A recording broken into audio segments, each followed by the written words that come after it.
সুলাইমান আলাইহিস সালাম বললেন, আল্লাহ পাক আমাকে যে ক্ষমতা দিয়েছেন, আমাকে আল্লাহ রাব্বুল আলামিন গোটা পৃথিবীর রাজত্ব দিয়েছেন এবং রাজত্ব পরিচালনার জন্য যত উপকরণ দরকার সব দিয়েছেন। এগুলো হলো আল্লাহর পক্ষ থেকে সুস্পষ্ট অনুগ্রহ। বলুন সুবহানাল্লাহ। এগুলো আল্লাহ দয়া, আল্লাহ দয়া করে আমাকে এগুলো দিয়েছেন। তাহলে এখান থেকে আমরা শিক্ষা নিলাম, শিক্ষা বের করলাম যে ক্ষমতা পেলে কি করা যাবে না, অহংকার করা যাবে না। কি করতে হবে? আল্লাহ শুকরিয়া। পরের আয়াতে চলে আসে, وحشر لسليمان جنوده من الجن والإنس والطير। সমবেত করা হলো সুলাইমান ইসলামের জন্য, সমবেত করা হলো তার বাহিনী, জিন, ইনসান, পশু পাখি। তার বাহিনী জিনও ছিল, ইনসানও ছিল, পশু পাখি সব ছিল। শুধু তাই নয়, আল্লাহ পাক এই বাতাসকেও সুলাইমান ইসলামের অনুগামী করে দিয়েছেন। সবকিছু, সব বাহিনী সমবেত করা হলো সুলাইমান ইসলামের সামনে। তাফসিরে তাবারির বর্ণনা, মুজাহিদ রাহিমাহুল্লাহ বলেন, এমন ভাবে সমবেত করা হলো, সুলাইমান ইসলামের সামনে দেওয়া হলো মানুষকে, তার পিছনে হলো জিন, আর মাথার উপরে হলো পাখিগুলো হলো মাথার উপরে। যখন প্রচন্ড গরম পড়ে তখন ওই পাখিগুলো ছায়ার ব্যবস্থা করে দেয়। তাহলে সুলাইমান ইসলামের বিশাল বহর, জিন, ইনসান, পশু পাখি সব নিয়ে বিশাল বহর। এমন ভাবে প্রত্যেকটা দলকে সারিবদ্ধ করা হয়েছিল, প্রত্যেকটা গ্রুপের একটা করে নেতা বানিয়ে দেওয়া হয়েছে, যেন শুরু থেকে শেষ পর্যন্ত কোনো বাঁকাতেরা না হয়। যেমন ভাবে আমাদের সেনাবাহিনীদেরকে সাজানো হয়, সারিবদ্ধ করা হয়, এভাবে সারিবদ্ধ করা হলো। করার পরে সুলাইমান ইসলাম এই বিশাল বহর নিয়ে, হাতি ঘোড়া লয় লস্কর, এই বিশাল বাহিনী নিয়ে এবার হাইওয়েতে ছুটছেন। কোন ওয়েতে? হাইওয়েতে ছুটছেন। আর হাইওয়ের পাশেই ছিল ওই পিঁপড়ার বাসা। হাইওয়ের পাশে কি ছিল? পিঁপড়ার বাসা। আচ্ছা বলেন তো, পিঁপড়া রাস্তার মাঝখানে, হাইওয়ের মাঝখানে বাসা করে না পাশে? পাশে বাসা করছে। সেখান থেকে হাজার হাজার পিঁপড়া গর্ত থেকে বের হয়ে হাইওয়ের মাঝখানে খেলা করতেছে। পিঁপড়া দেখবেন, এক পিঁপড়া একটা খাবার নিয়ে দৌড়ায়, আর এক পিঁপড়া তার কাছ থেকে কেড়ে নেয়, সে আবার তার পিছনে কি করে? ধাওয়া দেয়। এরকম করে খেলতেছে। সব পিঁপড়া বের হয়েছে, সব শেষে বের হয়েছে একটা পিঁপড়া। সেই পিঁপড়াটার মাথা মোটা, পাছা মোটা, হাত মোটা, পা মোটা, পেট মোটা। বলেন তো সেই পিঁপড়াটা কি? ভোটা পিঁপড়া না? ওটা হলো নেতা পিঁপড়া। নেতা হলে একটু ভোমরা সোমরা লাগে না, মস্টুস? সব শেষে বের হয়েছে নেতা পিঁপড়া। বের হয়ে দেখে যে তার জাতির পিঁপড়ারা রাস্তার মাঝখানে খেলা করতেছে, খুব ভালো লাগতেছে। এক চোখে তাকিয়ে এই দৃশ্য দেখতেছে, আর এক চোখে তাকিয়ে দেখে ওই যে সুলাইমান আলাইহিস সালামের বিশাল বাহিনী, হাতি ঘোড়া লয় লস্কর নিয়ে বিশাল বাহিনী হাইওয়েতে আসতেছে। এই মুহূর্তে পিঁপড়ার রানী এবার চিন্তা করলো, আমার জাতির তো কঠিন বিপদ, এই বিপদে আমি জাতিকে কি করব? এখন আমার দায়িত্বটা কি হওয়া উচিত? সে চিন্তা করলো, আমি যদি এই বিপদ মুহূর্তে আমার জাতিকে যদি আমি বাঁচাতে না পারি, তাহলে আমি কিসের নেতা? বিপদের সময় যদি জাতিকে বাঁচাতে না পারি, তাহলে কিসের নেতা? এই চিন্তা করে পিঁপড়ার রানী চিন্তা করলো, কি করা যায়, কি করা যায়। চিন্তা করে তখন তার জাতিকে বাঁচানোর জন্য এই পিঁপড়ার রানী এমন একটা চিৎকার দিয়েছে, এমন একটা ডাক দিয়েছে। আল্লাহ রাব্বুল আলামিন তার এই ডাকটাকে হুবহু কোট করে সূরা নমলের 18 নম্বর আয়াতে আল্লাহ পাক তুলে দিয়েছেন। বলুন সুবহানাল্লাহ। রাব্বুল আলামিন বলেন, হাত্তা إذا أتوا على واد النمل قالت نملة يا أيها النمل ادخلوا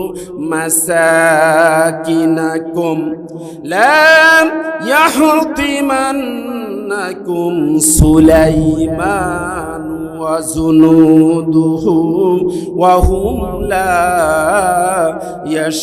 يشعرون। আল্লাহু আকবার। পিঁপড়ার রানী বলতেছে, ও আমার জাতির পিঁপড়ারা, ওই যে তাকিয়ে দেখো সুলাইমান আলাইহিস সালামের বিশাল বহর নিয়ে সুলাইমান আলাইহিস সালাম হাতি ঘোড়া লয় লস্কর জিন ইনসান সবকিছু নিয়ে বিশাল বহর হাইওয়ে দিচ্ছে পারি।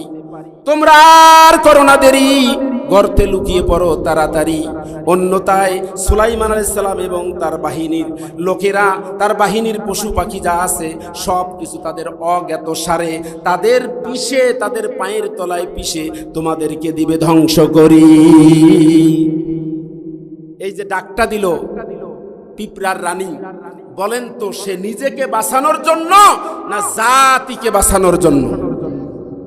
খুব গভীর মনোযোগ দিবেন। তাহলে নেতার কাজ কি? নিজে বাঁচা না তার জাতিকে বাঁচা? ওই পিঁপড়ার রানী নিজে গর্তে লুকিয়ে নিজে বাঁচতে পারতো না? যদি চিন্তা করতো আমার জাতির পিঁপড়াদের কি হয় হোক, আমি নিজে বাঁচলে বাপের নাম, ঠিক কিনা বলেন? সেই কাজটা কি পিঁপড়া করেছে? কারণ এটা কোন নেতার আদর্শ হতে পারে না। তাহলে আমরা বাংলাদেশে দেখেছি আপনার হাজার হাজার নেতা কর্মী এই বাংলাদেশে থাকার পরেও আপনি তাদের কথা চিন্তা না করে নিজে যে হেলিকপ্টারে পালাতে পারে সে আর যাই হোক আদর্শিক নেতা হতে পারে না। কথা বলে ঠিক কিনা? এটা কি নেতার বৈশিষ্ট্য? হ্যাঁ, আপনার জাতির আপনার নেতা কর্মীরা বাংলাদেশে বিপদে থাকবে আর আপনি হেলিকপ্টারে পালাবেন, এটা কোন নেতার বৈশিষ্ট্য হতে পারে? তাহলে যারা জাতির লোকদেরকে দেশে রেখে বিদেশে পাড়ি জমায় তারা দেখবেন আসলে তারা আদর্শিক নেতা নয়, তারা হলো আমাদের রক্ত চোষা নেতা। কথা বলেন ঠিক কিনা? আমাদের রক্ত চোষা নেতা। আমাদের এই দেশের সম্পদ হাজার হাজার কোটি টাকা তারা আত্মসাৎ করে সুইস ব্যাংকে জমা করে কানাডা, লন্ডন, আমেরিকায় বাড়ি করে আগেই রেডি করে রেখেছে। বিপদ মুহূর্তে জাতির লোকদেরকে রেখে তারা কোথায় পালিয়ে যায়? বিদেশে। তারা কি প্রকৃত নেতা? প্রকৃত নেতা হলে ওই পিপিলিকার রানীর মতো নেতা হতে হবে। পিপিলিকার রানী যে ডাকটা দিয়েছিল, বলেন তো সুলাইমান আলাইহিস সালাম সেটা বুঝতে পারছেন কি পারেন নাই? কারণ আগেই তো বলেছি, তিনি বলেছেন যে উল্লিম না মাংতিকাত তৈর, আমাকে পাখির ভাষা শিক্ষা দেওয়া হয়েছে। সুলাইমান আলাইহিস সালাম এই ডাকটা শুনছেন, শোনার পরে পরের আয়াত ফাতাবাসসামা দাহিকাম মিন কওলিহা। সুলাইমান আলাইহিস সালাম এই কথাটা শুনে মুস্কি হাসি দিয়েছেন, মৃদু হাসি দিয়েছেন, দিয়ে কয় কি নেতা বারে, হ্যাঁ, জাতিকে নিয়ে এত চিন্তা করে। আল্লাহ যদি কখনো আমাকে নেতা বানাও তাহলে এই পিঁপড়ের রানীর মতো আমাকে নেতা বানাইও। আমার শ্রদ্ধা বড় ভাই আছেন, পিঁপড়া যে ডাকটা দিয়েছিল কোয়ালাত নামলাতু, এই শব্দটা ছিল কোয়ালাতিন নামলাতু। নামলাতুনের মধ্যে আলিফ লাম ছিল, এই আলিফ লামটা উঠিয়ে দেওয়া হয়েছে। কেমনে বুঝলেন? যে শেষে তানবিন দেওয়া হয়েছে।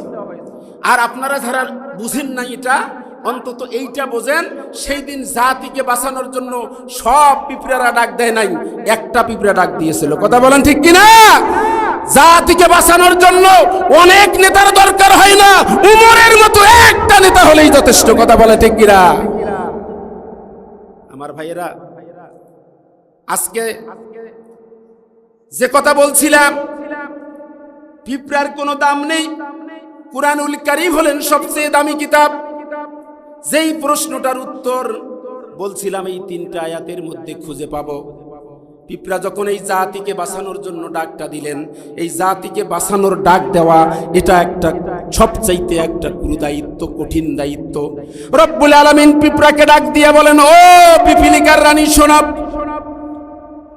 তোমার কোনো দাম না থাকতে পারে, মানুষ তোমাকে দাম না দিতে পারে, তোমাকে হাটে নিয়ে গেলে 20 টাকা কেজিতেও কেউ কিনে নেয় না, তোমাকে মেরে ফেললেও তার কোনো বিচার হয় না, মানুষের কাছে তোমার দাম না থাকতে পারে, কিন্তু সেদিন তোমার জাতিকে বাঁচানোর জন্য তুমি যে ডাকটা দিয়েছো, আমি আল্লাহর এত প্রিয় হয়ে গেছো, আমার ডাকটা এত পছন্দ হয়েছে, মানুষেরা তোমাকে দাম না দিলেও আমি আল্লাহ লৌহে মাহফুজের কলম দিয়ে তোমার নামে একটা সূরা নাজিল করে আমি কিয়ামত পর্যন্ত তোমাকে সম্মানিত করে দিলাম।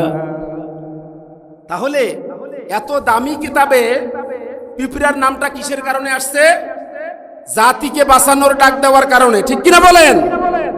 আজকে কান খুলে শুনে রাখবেন, আজকে উলামায়ে কিরাম ঐক্যবদ্ধ হয়েছেন জাতিকে দুর্নীতির থেকে বাঁচানোর জন্য, জাতিকে ঘুষ থেকে বাঁচানোর জন্য, জাতিকে হাতে গাঁঠে হাটে মাঠে গাড়িতে বাড়িতে ধর্ষণের সেঞ্চুরি করা থেকে এই জাতিকে বাঁচানোর জন্য, এই জাতিকে এদেশের সম্পদ আত্মসাৎ করার থেকে বাঁচানোর জন্য, সর্বোপরি এই জাতিকে জাহান্নামের রাস্তা থেকে জান্নাতের পথে ফিরে আনার জন্য আজকে উলামায়ে কেরাম ঐক্যবদ্ধ হয়েছেন। কথা বলেন ঠিক কিনা? আমাদের দায়িত্ব কি? সেই উলামায়ে কেরামের বিরুদ্ধে অবস্থান গ্রহণ করা, না উলামায়ে কেরামের পক্ষে অবস্থান গ্রহণ করা? ওই পিপিরা তার জাতিকে বাঁচানোর জন্য ডাক দেওয়ার কারণে আল্লাহ রাব্বুল আলামিন কিয়ামত পর্যন্ত পিপিরাকে যে সম্মান দিয়েছেন, আজকে উলামায়ে কিরাম জাতিকে বাঁচানোর জন্য যে ডাক দিয়েছেন, এই ডাকে যদি আমরা শামিল হতে পারি তাহলে আল্লাহ রাব্বুল আলামিন কাল কিয়ামতের ময়দানে এর বিনিময়ে আমাদের জান্নাত নিশ্চিত করে দিবে।